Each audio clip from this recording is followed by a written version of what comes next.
So Andre, Jillian, and Robert, I want to thank you for taking the time this afternoon to have a conversation about religion, spirituality, younger generations, and the future of the earth, we might say, and the future of the church. I want to ask you, because so many people today speak about being spiritual but not religious. Each of you has chosen to take up theology as a career, which is in some ways countercultural if we take spiritual but not religious at face value. Can I just ask you what drew you to theology as a study and as a career vocation? For me, it was theology allows me to study everything. I get to do history, philosophy, cultural studies, but I also found that theology is also the way in which I process the world and see the world. And so for me, I can't help but not do theology and think about how God is interwoven into creation and our experiences and things like that. It's interesting, Andre. Thank you. Yeah, I think similar to Andre, theology for me has always been a light by which everything else becomes illuminated. And I remember a very distinct moment when I made the choice to continue studying theology after my undergraduate studies in theology, when I realized that as long as I studied theology, there's always going to be an opportunity for newness, because that light would always continue to shine on the world in a new way. It was never going to be something that I would exhaust. I was studying the inexhaustible, and that became and continues to be something that is incredibly exciting for me as a theologian. Oh, that's a great metaphor. Yeah, thank you. I began with very little interest in theology. My pursuit was principally psychological. And I realized through time that I was being drawn to more of a vocation to priesthood. So through more of that reflection, I came to grow into theology. And as an academic, it became a vocation within the vocation of being a Christian. So it's a very particular way of exercising both thought and heart. Oh, great. That's interesting, Robert. Thank you. Really profound answers from each of you individually. So in light of that, I want to ask, because we live in a world that we identify as secular. Some would say it's even perhaps agnostic, or maybe so far as to say maybe atheist. Given your commitment to the study of theology, do you think religion has a vital role to play in today's world? And what might that role be? Andre, please. So I do think that religion plays a vital role today. Even in you asking the question, I'm reminded of Johann Baptist Metz, who talks about all of life being religious or having a kind of religious or spiritual dimension to it. And so for him, and I agree with him, part of what it means to be human is to be religious or to be spiritual. And I think he's right in that. That's a profound insight. To be human is to be religious. Yeah, I think that's a really important point. Thank you. Yeah, and I think while I haven't necessarily thought about it in those terms, I would agree. The conversations that I've had with my friends, I have a lot of friends who might consider themselves secular, might consider themselves atheist, and when they find out I'm studying religion, they're sometimes taken aback by that. But when I explain, I'm interested in religion because we're all drawn towards the energy that other folks seem to permeate, and that's not a coincidence. There is an energy that draws us together, and I think that energy is a religious energy, and so that's what I think. That's where I find the relationship between religion and the secular world coming together. Even when we try to reject this idea of religious institution, we still are religious beings insofar as we seek out community. Yeah, great, Jillian, thank you. Yeah, community's important. Yeah, I do echo Jillian's sentiments. I think it's important that we redefine religion in terms of an evolutionary world, an unfinished creation, the world in which we live, especially seeing that religion as being bound back to that source of life that's drawing us to a fullness. So I think persons recognize that there is within them an inherent dimension of being pulled to something, and they become agnostic because they just don't know what that is. And unfortunately, they have religious institutions, not all, but some, that like to clamp down and give very constrained definitions of religious attitudes and actions that as a result leads to a very cramped spirituality. So redefining or resynthesizing what we understand religion to be from the past as now an energy of the future, I think would help people wake up to what's drawing them, which is very vital and very important. Yeah, I think it reminds me of Teilhard's saying that it's not so much atheism, but unsatisfied theism that we have. And I think, Robert, you seem to be pointing to that kind of unsatisfied theism. I want to ask then about the role of community. You know, what do you think is important in looking at, in terms of authentic community? Is the institution of religion authentic community, or is authentic community beyond institution? What accounts for authentic community? I think that I've been really struck by the way that my generation, the millennial generation, has really gravitated towards the community that is social justice, or that we speak about as social justice. And part of being in this community that's committed to whatever this social justice movement is, whether it's Black Lives Matter, whether it's LGBTQ issues, whether it's environmental issues, these people make a commitment before they enter into that community. And so I think that authenticity for young people has to do with identifying a problem, asserting a belief about that problem, and then moving towards that community that can help them to achieve whatever solution they see is appropriate to that problem. And so that's the way that I see it. I see community functioning, at least at a larger scale within the millennial generation. I see. That's quite interesting. I was just curious if Andre or Robert had ideas about that as well. Yeah, I mean, I think community is extremely important in terms of the way that, you know, it shapes us, the way in which we kind of find ourselves in community. But I'm also, like, even in thinking about the question, also thinking about the way in which, right, the ways in which we're not socialized for community, right? The way in which we tend to emphasize our individual rights, right? Even, you know, in the past election cycle and with all of this COVID stuff in terms of mask, no mask, that kind of thing. And so ways in which maybe forms of community maybe outside of the church form, but we're not always aware, I'll say aware of how the Spirit may be pulling people together in terms of like that energy language you're using, and how that kind of maybe undermines community. But I think it's extremely important. It's something, again, that's I think fundamental to just kind of who we are as creatures created in the image of God.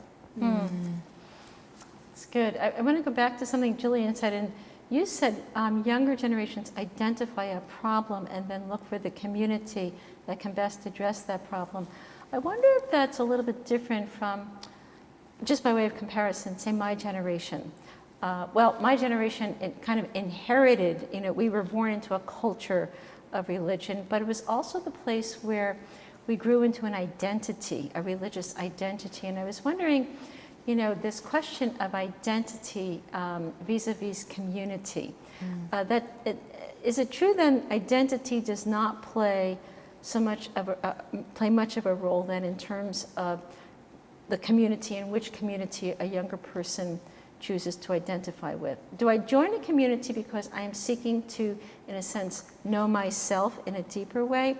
Or do I join a community because I am interested in this social or political problem and it's the best resolve to this problem? One of the elements that's often not discussed, and it just came to mind, Ilia, as you were asking that question, is when we mention community, we often don't mention relationship alongside it.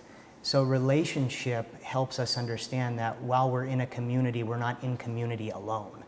And even some of our monastic traditions have the charism of community, but it's not cultivated in terms of that identity about which you're speaking. So I think that in order for a cause to grow and get magnified, one needs to find a ground that resonates in a particular people, and then help move that body, help move that collective identity forward. And as that collective identity is moved forward into a greater relationship, my distinctiveness then emerges as a result. So I think personal identity is essential for seeking out those common good and social justice approaches. Yeah, and I think I agree, Robert, and I think that, at least in my experience, oftentimes I'll see folks who will join a particular community because of a way that they think they identify, and then as they become a deeper part of this community, more committed to the particular community that they are invested in, they start to shape and change with the people that they are with. And I think that's why community is a very important part of being human, as well as a potentially dangerous but exciting part of when you enter a community. You are not just an individual entity, you are changing along with the people that you are interacting with. These energies come together and create a third thing, a new thing that moves us forward. Are you willing to commit yourself to this community, to this way of life? What is your position on this notion or the importance of commitment to a set of ideals, to religious beliefs, however you want to frame that commitment? I think it all has to occur within the context of discernment, and discernment is necessarily ongoing.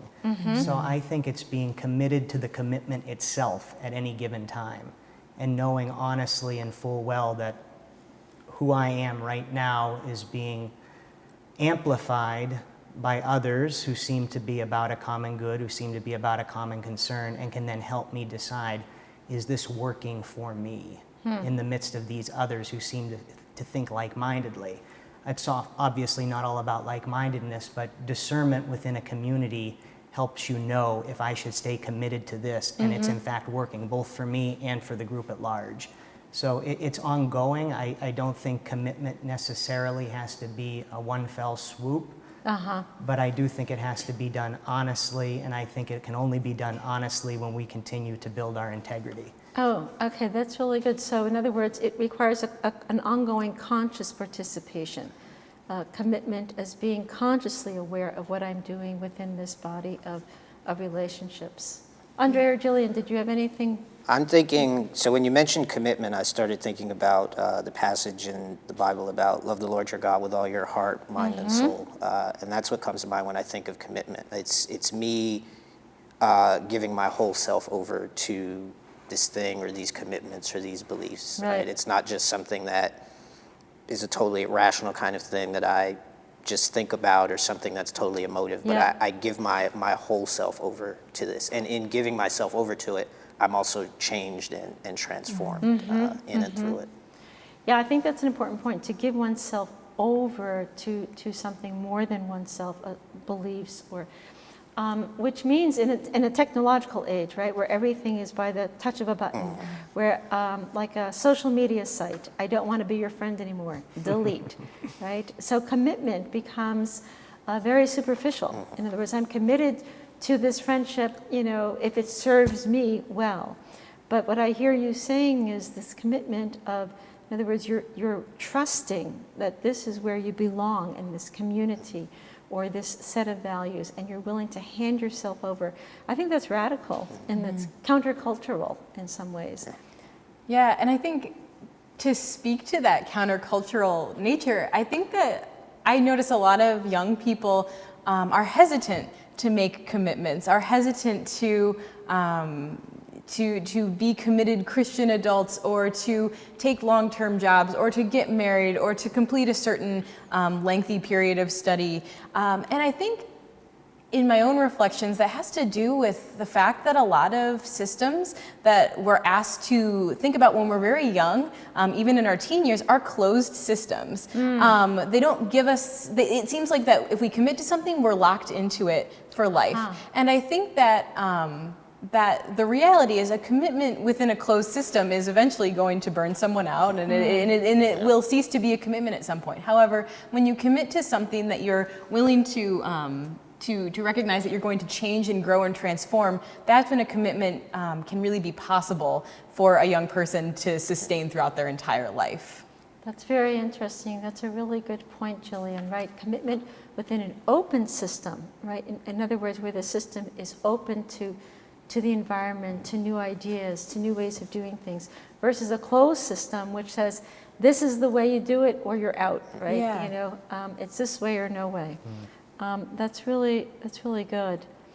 I'm interested, we live in an age, we know the volatility of our world, the deep conflicts of our own society and culture here, the Black Lives Matter movement, the Me Too movement, the quest for gender equality, the position of the Catholic Church that said, homosexuality is okay, but do not get married because, this is against God's law. What's your position, or let me ask you first, what movements are important to you?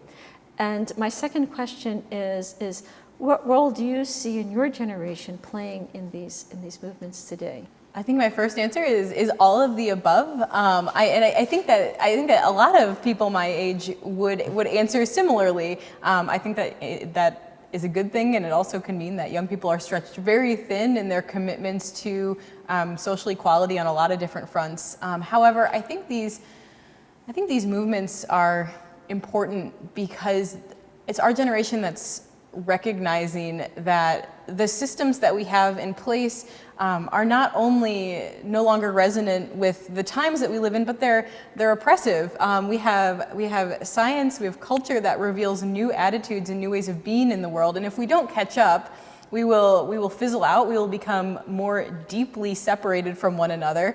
And to go back to this discussion that we had in community, the realization is we want to be together, and so separation is really not a way to sustain human flourishing at any level. So the role that I see our generation playing is a continued involvement in these issues. I don't think that we're going to chill out at any time soon. I get the sense that younger generations have an intuitive sense of being a co-creator, that there's something about younger generations. You don't have to be told to get involved. There's just an awareness that there's something wrong in the world that and I want to help make it right. I want justice to prevail here. And in that respect, do you think, it seems to me that whether or not a person of a younger generation is an explicit believer, there's an operative spirituality here. A spirituality of belonging, a spirituality that my life, I have something and I want to offer it to the world. Spirituality, maybe a spirituality of everyday life, and do you think that's something we should focus on? Do you think something like the Center for Christogenesis needs to develop more explicitly a spirituality for everyday life that allows us to be organically co-creative of the world in which we're living, so that it's not just an issue, right? The issue of gender or the issue of women or the issue of Black lives, but rather this is our world. God is at the heart of this world, and we are actively engaged with God in creating a world that is more just, more peaceful, more compassionate. So how might you see developing a spirituality of everyday life? What would you advise your generation or younger generations to do or to practice? So that's a really good question. I'm thinking, it reminds me of something that I tried to do with my church, and trying to get people not to think about spirituality not just in the church or when we're doing specific ministry. And so I tried to take them through the Ignatian exercises, right? And this emphasis about, right, he's really trying to get us to see God in kind of the everydayness of life, right? And so, something as simple as washing the dishes, right, is giving God glory, right? It kind of, us doing what God has called us to do in kind of the everydayness of life, and how that gives God glory, I think is something, I think that may be a way into maybe. That's great, Andre. It reminds me of Brother Lawrence of the Resurrection, a well-known Carmelite brother who wrote this Practice in the Presence of God. And it was precisely that, when you answer the door, do it with a mindfulness that God is present in that person, that the door itself is a gift of wood, that a deep mindfulness of everything about us. Washing the dishes is great, Which I hate doing. And be joyous about it, right? Because to be mindful that, God is present in every aspect of our lives, is to be joyful, in even the details, even the stuff that goes wrong sometimes, like I broke a dish, or like, your detergent is not the best because it left, stain marks here. And also to be thankful, right? I think I like that being present of every second of life, the breath of life, and to be not only celebrate life, but to be thankful for this breath in this moment. So that's great. Anyone else on spirituality of everyday life? Anything that you might do? It's very important to understand, and Andre and Jillian were picking up on this, that first of all, spirituality is not a choice. What we do with it is the choice. So if this is really about God, and God is at the heart of materiality, then this is God's life on the line, literally.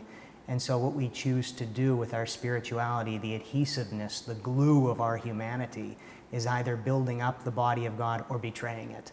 So the real question is, in that mindfulness, we need to ask, what are we being mindful about? And is that aboutness directed and guided? And that's where I think the Center for Christogenesis is the lodestar of the future, because it does give us ways by which we can proceed. It's already inaugurating an organicity of life and showing that that's sacred, that there is a God rising up in the heart of life and in the process of evolution, and we should be conscious of that and do something about it in a positive way. Yeah, that's great, Robert. So in other words, you bring to light here that our theology itself needs kind of updating, you might say, to realize that God is not up here someplace or in some starry heaven, but that the name God points to this divine reality of love, at the heart of our lives now, in this moment. And to be Cosmological reality. And to respond in love, right? In love to love. Yeah, good.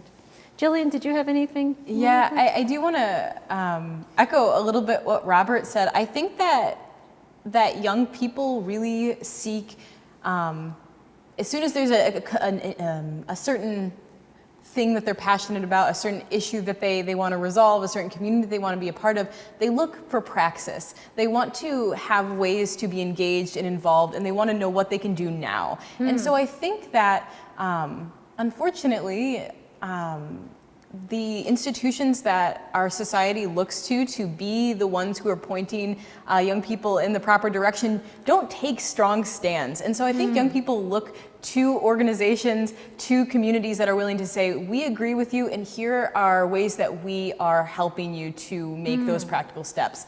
And so that's, again, I think the Center for Christogenesis is important for young people, because it is a place that says, we're religious, but we're religious and we find a way to see why these issues matter, not only to your life, but to God's life as well. And we want to weave those two together.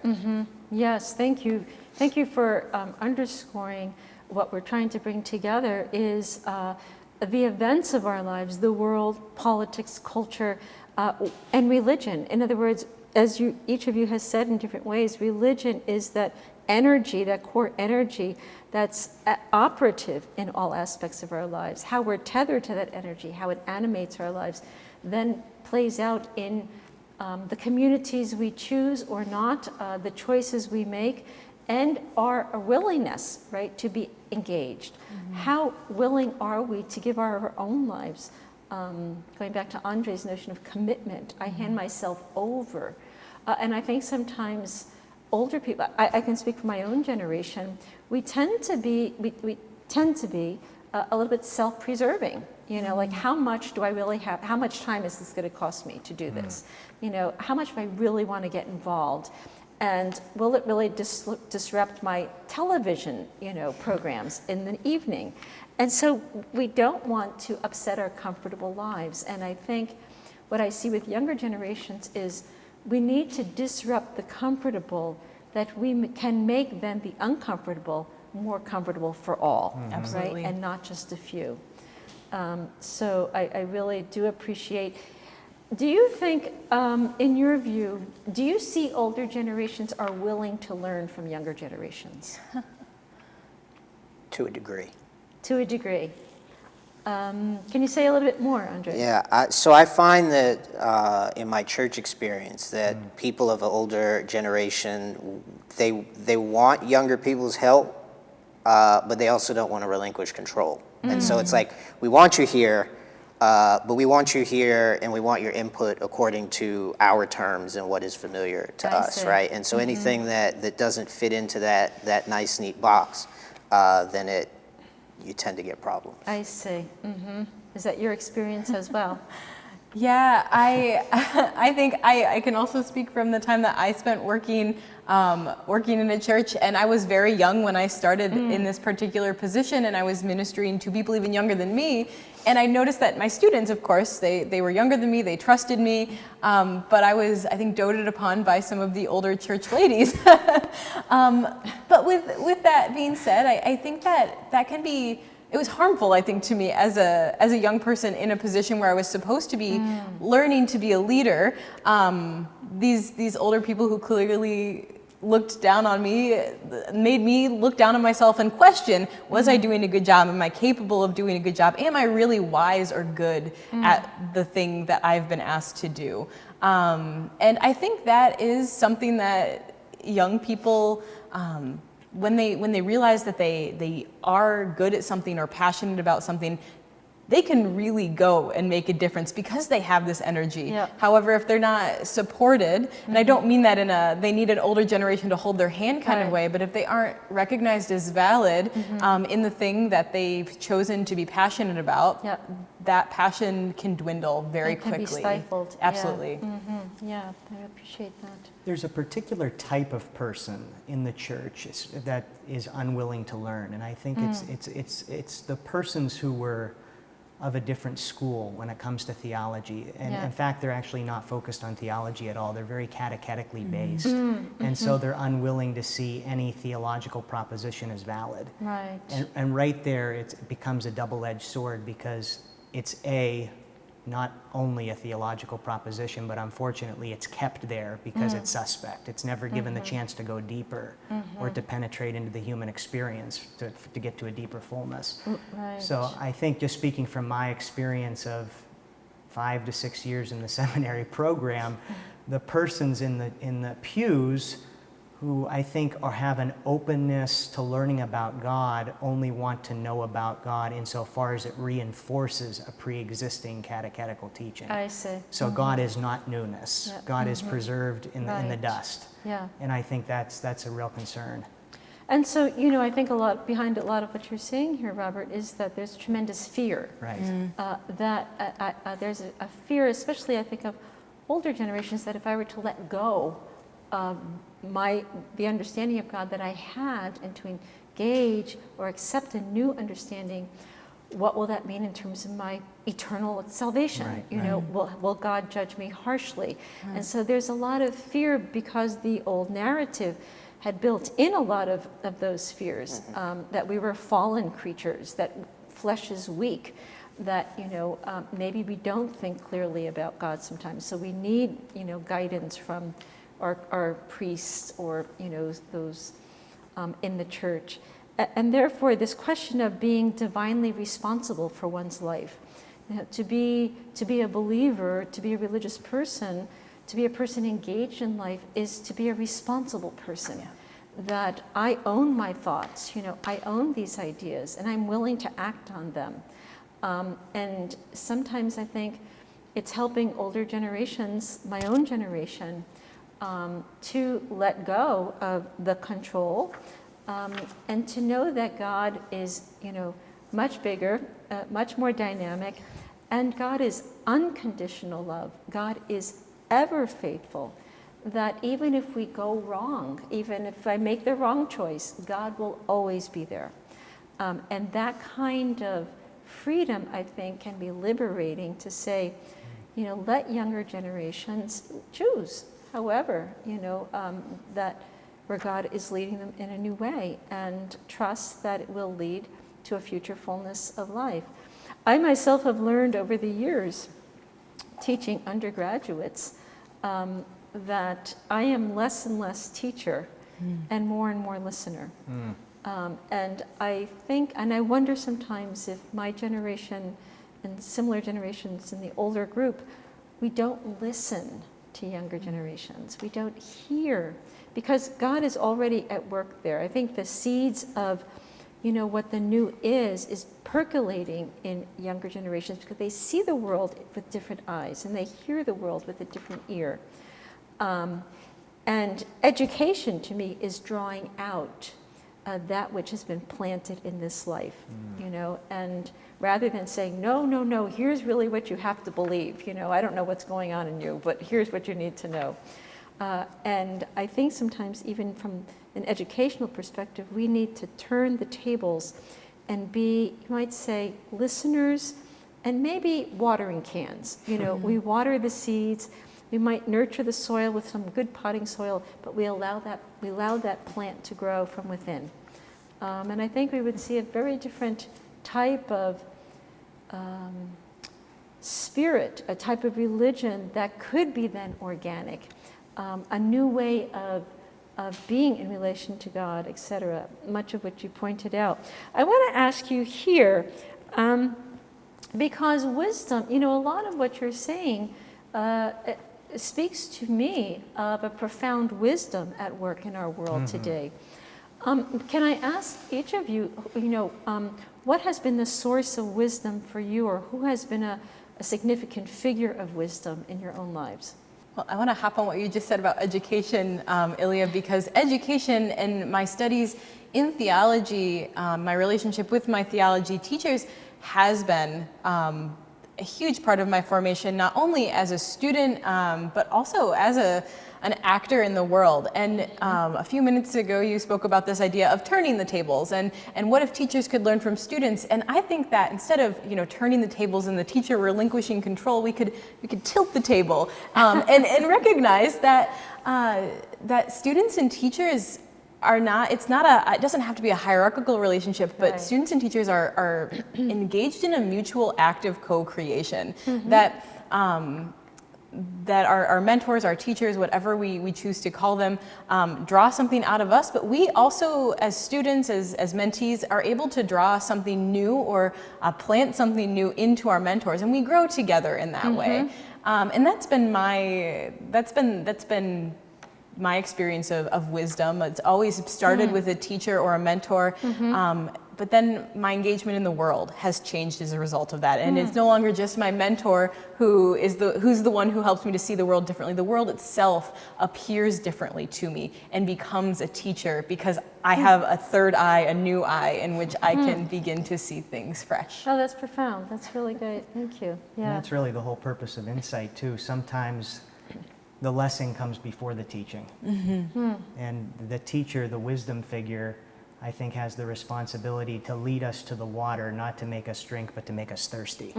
So there's a teaching insofar as here's the guide, there's the post, now you bring it further, Yeah, you bring it yeah. further. So To use Jillian's co-creation between the two, right? You need both. You need both the water and Right.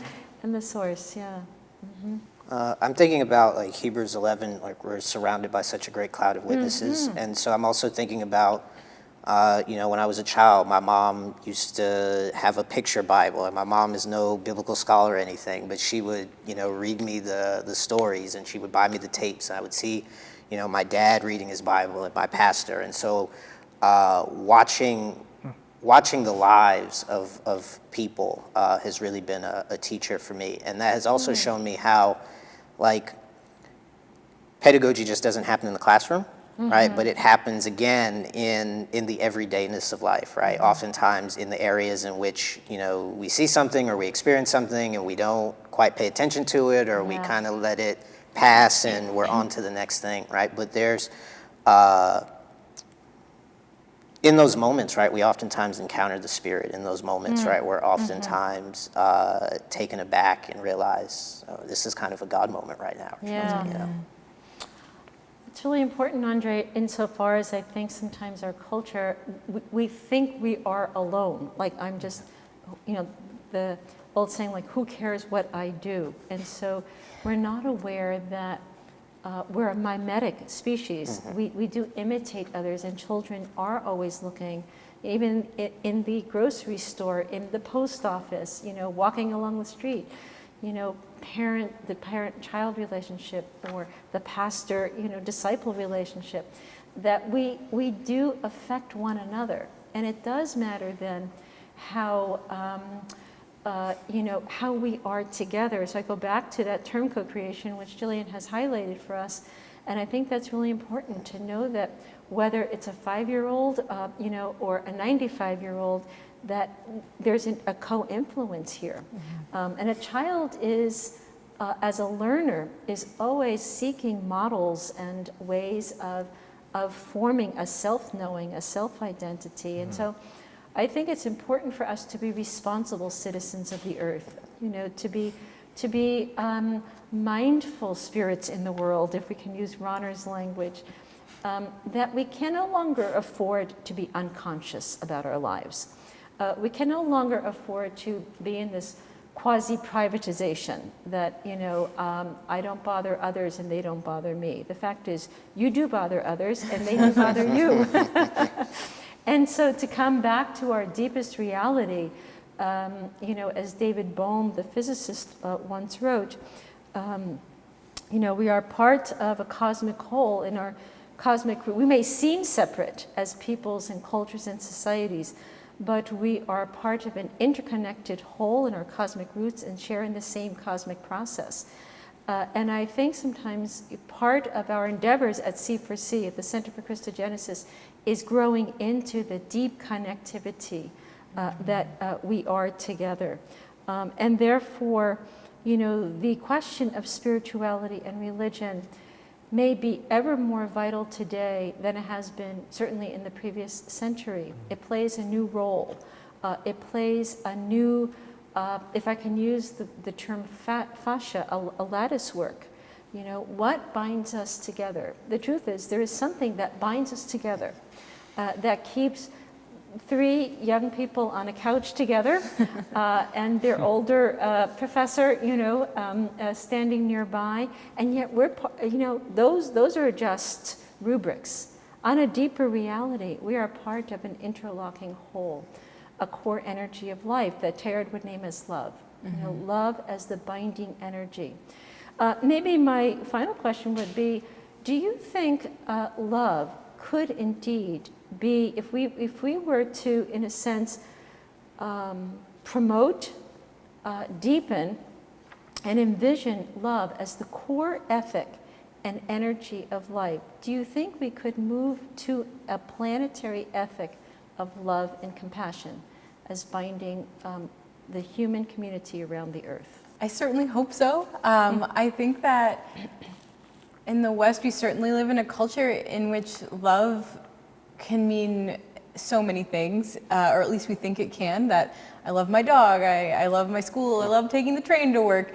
But when we really envision love as self-emptying, total self-emptying, that allows the individual to empty themselves into a planet, into something that is greater than the individual self that we can get caught up in. And so I think not only could love make a new ethic on earth, but love must lead us to a new ethic, to a new way of living in the cosmos in which we inhabit. Thank you. Yeah, I'm a little more pessimistic about love, not because I don't think it's powerful enough or can do that, but just because love in our culture seems to be a 4-letter word among other 4-letter words. Yeah. And so thinking kind of politically, I oftentimes wonder, right, does love have the political and social force that's necessary? And I'm, at least right now, I'm skeptical about that. I hear what you're saying, and I think that's an honest, a realist position. And yet, could we just imagine for a moment, if love was our deepest reality, what might our social and political matrix look like? If we can get beyond these strictured categories of ontologies, where race and gender become, divisive rather than celebrative of precisely a God who is fecund in love, that love, truthfully, right, knows love celebrates the greatest diversity, right? That's the beauty of love. It's precisely because it's relational that it would say what you are in your own beingness is beautiful, right? Because, and it's what I am not, and therefore I need you to be fully what I am not if I'm to be more than what I am. And so there's a beauty of complementarity in love. And of course, people who fall in love, from what I understand, right? Find that complementarity, the union, the union of opposites. It's precisely, and usually as I say, opposites attract. It's because, you're not what I am, that in a sense you complete in me what I lack. And that's what I mean by an ethic of love. In a sense, a source of goodness, of the human person, of the things of the earth, of maybe doing things in different ways. And we see the good there. And while it may not be what I would have done, it maybe complements because I don't see things this way. Maybe it invites me to expand my vision. It invites me to maybe let go of what I thought was the right thing to do. And therefore, love is an operative ethic. I wonder, could it eventually, it's not where we are now, I would agree with you now, could it eventually be, an ethic that binds the human community into more life, to an ultra-human, you might say, to use Tara's language, a more than what we are now, a new type of human. Robert? I think if we were to subscribe to that definition, absolutely, there's no question. But that definition needs to be magnified. Needs to be magnified and maybe needs to be deepened in light of our realities, right? And we need to maybe find ways, how can we help deepen the religious dimension of our lives, the spiritual dimension of our lives, the communal aspect of our lives as we engage socially, politically, and economically in a way that ultimate goodness, love, will be at the heart of everything, that we will see one another and this earth with the eyes of love and act from a new center of love. That's a new species. That's an evolution. It's not where we are now, but we can and we have the capacity to move to that level precisely because from a religious perspective, if we believe God is love, then love is our greatest reality. And then it is our future. So I think on that note, we'll end. Thank you.